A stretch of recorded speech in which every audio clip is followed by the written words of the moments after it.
अस्सलाम वालेकुम दोस्तों, अज साईं निसार शाह जो फ़ोन नंबर तव्हांखे ॾींदासीं। काफ़ी ॾींहंनि खां वठी तव्हां बि इंतज़ारु करे रहिया हुआ, मुझे मैसेज करे रहिया हुआ त साईं निसार शाह जो नंबर खपे।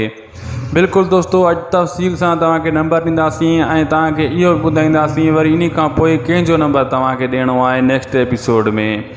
दोस्तों, गॾोगॾु असां नंबर बि ॾेई रहिया आहियूं इन पंहिंजे यूट्यूब चैनल ते ऐं नयूं अपडेटां बि तव्हांखे सभ खां पहिरियों ॾींदा आहियूं।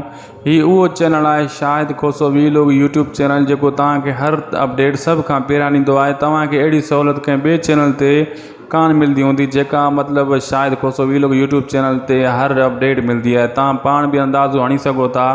दोस्तों, विच में फ़ोन नंबर हलंदो वञे तो साईं निसार शाह जो इहो व्हाट्सअप नंबर भी आहे, कॉल नंबर भी आहे। तव्हां नोट कंदा वञो, आख़िरी वीडियो ताईं तव्हांजो सॼो नंबर तव्हांखे मिली वेंदो। हिकु फिंगर विच में हली रहियो आहे, तव्हां नोट करे सघो था।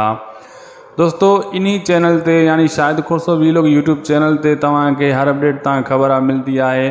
सिर्फ़ तव्हांजो एतिरो ख़र्च आहे, यानी फ्री जो ख़र्च आहे, को ख़र्च ना आहे। तव्हां असांजे चैनल खे इन जे बदिले में सब्सक्राइब करे छॾियो ऐं पेज खे फॉलो करे छॾियो, इन वीडियो खे लाइक भी करे छॾियो, जीअं असांखे ख़बर पवे तव्हां कंहिं ॿिए अदाकार जे नंबर जे बारे में भी राज़ी आहियो, तव्हांखे कंहिं ॿिए अदाकार जो नंबर भी खपे, वो कमेंट करे सघो था कंहिंजो नंबर खपे। ऐं जेको आहे काफ़ी अदाकारनि जा नंबर मां ॾेई चुको आहियां, अञा दोस्त मैसेज करे रहिया आहिनि, उन्हनि उहे वीडियो न आहिनि ॾिठा। उन्हनि खे इहा ई गुज़ारिश आहे त इन्हनि अदाकारनि जा जीअं तव्हां मैसेज करे रहिया आहियो, मां यूट्यूब चैनल पंहिंजे ते हिकिड़ी प्ले लिस्ट ठाहे छॾी आहे सभिनी अदाकारनि जा। उन प्ले लिस्ट में नंबर पिया अथव, वञी करे उहा प्ले लिस्ट प्ले करे हिकु हिकु जा नंबर कढी सघो था, जेको तव्हां अदाकार जो नंबर खपे। बाक़ी जेका रहियल आहिनि उहो नेक्स्ट एपिसोड में अञा ॾींदासीं। अॼु साईं निसार शाह जो नंबर तव्हांखे ॾेई रहिया आहियूं। नेक्स्ट एपिसोड में दोस्तों अज़ीज़ कंपराणी यानी राणे जो नंबर तव्हांखे ॾींदासीं।